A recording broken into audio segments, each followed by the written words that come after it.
I want to take a look at why personal branding is so essential in today's landscape. Aviation professionals, particularly women, I have observed tend to be a little reluctant to show up on camera. There are all kinds of reasons for this, some of it psychological, some of it practical and technical. But really, I'm here to talk to you about why today's a golden age of opportunity for your own brand, your company's brand, and for helping shape the narrative and for bringing, of course, leads and clients to you via your content. And you have to be really mindful. If you don't tell your story, there's a strong chance someone else will. We see all of the backlash against aviation. And it was interesting. I had a conversation with someone yesterday and had introduced him to the idea of airability and what amazing work they did.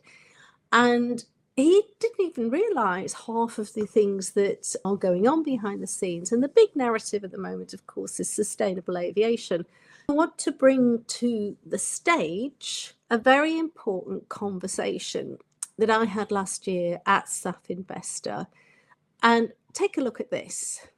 Anything about sustainable aviation fuel. Jane is your lady. Tell us about why you got interested in SAF. I'm entering into my 35th year in this industry now. Started out in the early 90s as a young graduate with what was then the British Airports Authority. And I feel like I've ridden the crest of the wave as the industry has grown exponentially through that time, with very little, if any, awareness of the impact that the industry has on the planet, until about 6 or 7 years ago, and my then 15-year-old daughter started pointing a finger at me and saying, "You need to be doing something about this, Mum. You're part of the problem." And she introduced me to Greta. She made me take her into town for a school strike for climate, which I was very happy to do. And then I realized I'm working in a company that can actually do something about this.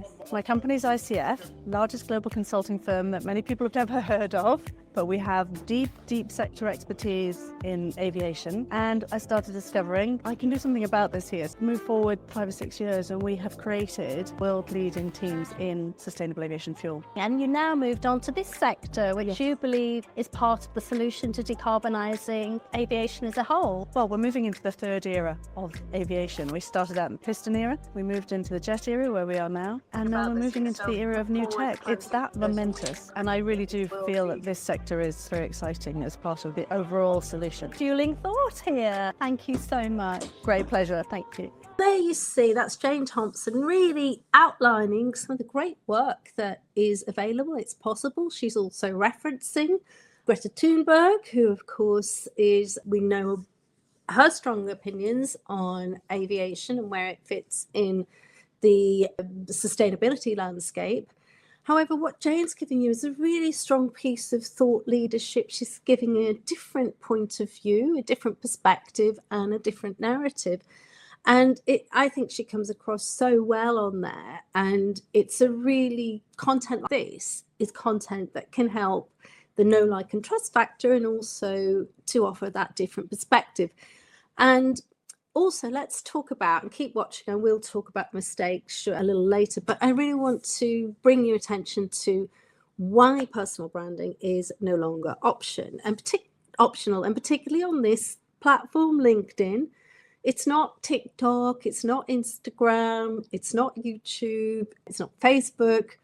As you know, it is the B2B communications channel. It is the biggest trade show, virtual trade show on the planet. And really, what is it that we're doing wrong? Well, the biggest thing that we're doing wrong, the biggest mistake, is actually not doing video at all. And if you're in this sector, you can't have not noticed what Steve Bassano's been doing for the last 18 months. It's incredible. It's a masterclass in everything that is right about the personal brand and what it actually means. It's not Mr. Beast on YouTube. What it is thought leadership. It's obviously he is helping promote his own company, but at the same time, he is contributing as a thought leader and Just take a look at this piece of content he did in conjunction with the British Business and General Aviation Association Did You Know campaign. I'll talk a little bit about campaigning too shortly. Private and a corporate jet. People always use the term private jets, corporate jets, personal jets. The fact of the matter is they're all corporate jets. No airplane is owned by any individual. They're always put into a corporate name, a special purpose vehicle. All jets are bought for business reasons. Not saying that they're not ever used for personal reasons. Of course, in the charter market, you're getting a bigger percentage of people using them for personal reasons. But in the corporate world, the airplanes are 70% occupied by middle management. The C-suite, chief operating officer, chief executive officer, chief financial officer, that's another 20%. And you're gonna have maybe 5 or 10%, which is sort of in the personal side. It's a very, very small percentage. People use private jets, but in fact, they are a corporate jet. If you'd like to learn more, make sure you follow BBGA for more. That's answering a question that, and it's definitely a narrative that the business aviation industry does want to put that perspective across. And to have someone now who's built up such a strong personal following as Steve outline that is super helpful. And I know he himself says that one of the byproducts that he didn't expect from this is the amount of young people who approach him asking him how they can get into the industry. Now, at a time when we are at a critical point for recruitment, it's so essential to have people like Jane and like Steve and like George Gallinopoulos to be speaking a different perspective, a different point of view, and showing how exciting the industry is. I also want to talk about this for your personal brand. Now, people Google you. Who doesn't? If you know you're going to have a meeting, what's the first thing you do? For me, I Google, I check out their social media channels. And if people are Googling you, what's going to come up? Personal branding is not self-promotion. I've just amply demonstrated, I hope, 2 individuals who have shown exactly that. But it does mean being recognizable and credible in your niche. It's not about having millions and millions of followers. It's about if someone shows up on your LinkedIn homepage, or if you've got a YouTube presence or a website presence, or if you're on any of the other social media platforms, if they see you speaking to them, you start to get this thing called a parasocial relationship. And what that is that people think that they know you better than they actually do, because you are giving something back, you are explaining something to them, you are offering something of value, I hope. And that means that there's a know, like, and trust element to it. They think they know you better than perhaps they really do.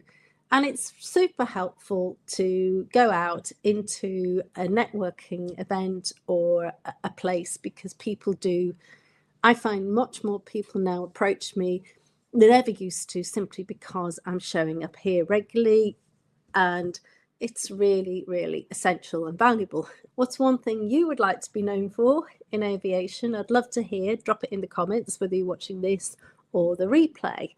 People trust faces rather than logos. Video helps people see the person behind the expertise, expressions, tone of voice, confidence.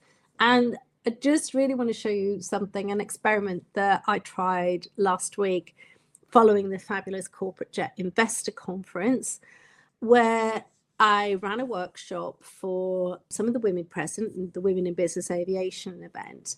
And the challenge was for people to buddy up and get video shots of their buddies. I'm going to show you the result now, because people showed up on LinkedIn, not just on camera, but on LinkedIn sometimes for the first time, or just got started. This is not a high production video. Everyone was shooting it themselves with the phone. We stitched it together at the end. However, it's certainly, you'll see some faces in there.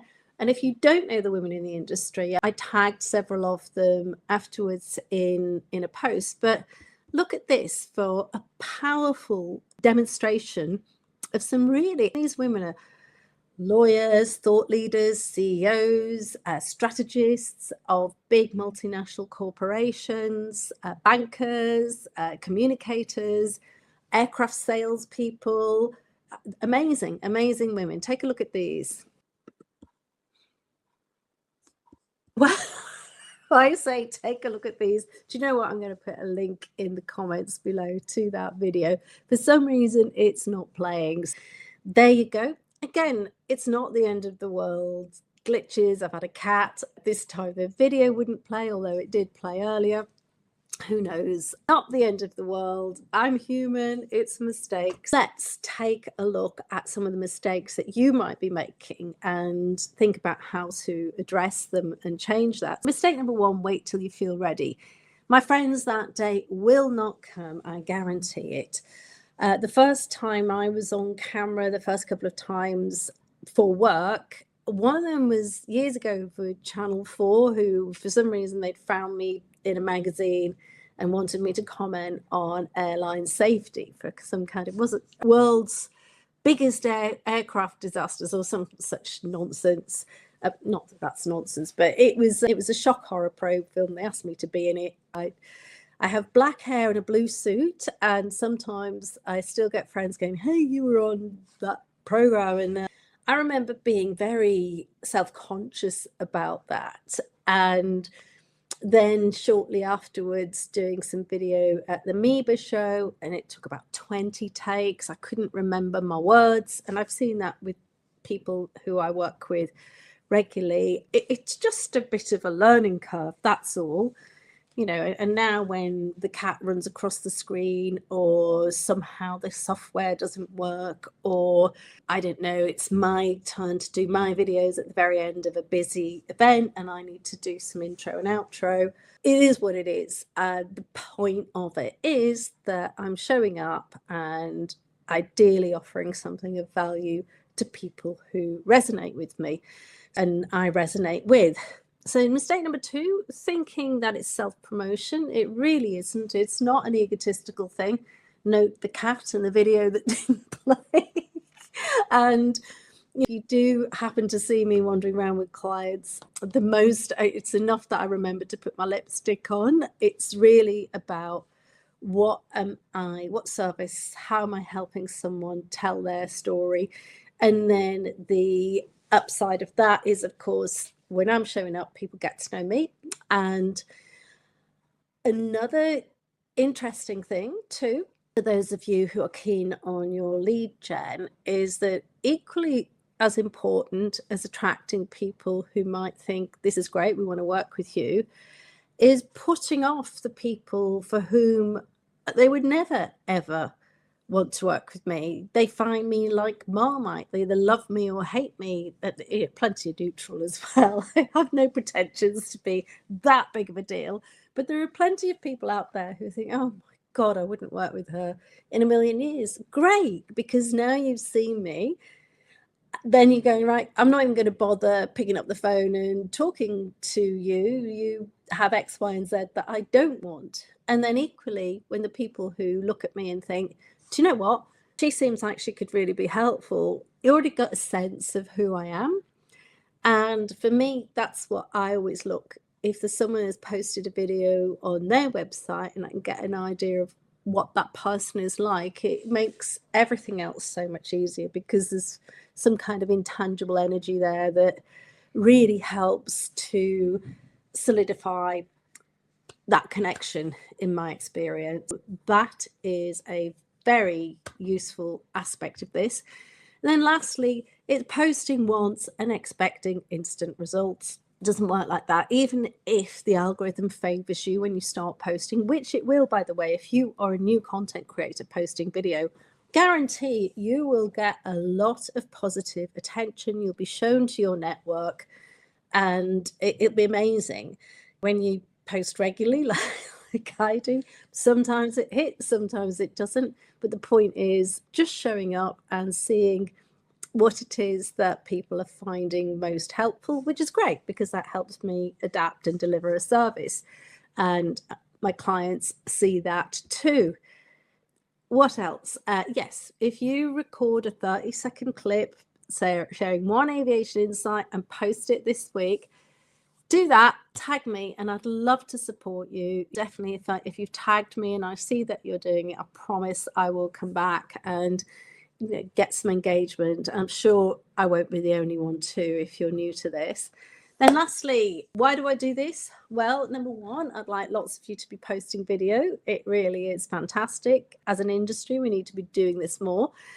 How can I help you? Well, I offer agency services where we'll bring in a pro crew. You get amazingly slick, polished video. We'll work with you on your messaging, on distribution, and help you with your content, which will amplify your brand voice, either personal or corporate. And the other thing I do is I coach. So I've done a lot of individual coaching and sales team coaching to help you show up and be more visible online. If you want to explore how we work together, DM me, direct message me, or post visibility in the comments below. And until next Tuesday, I wish you a wondrous week. I hope you get shooting, and I will see you then. All right then, folks, take care.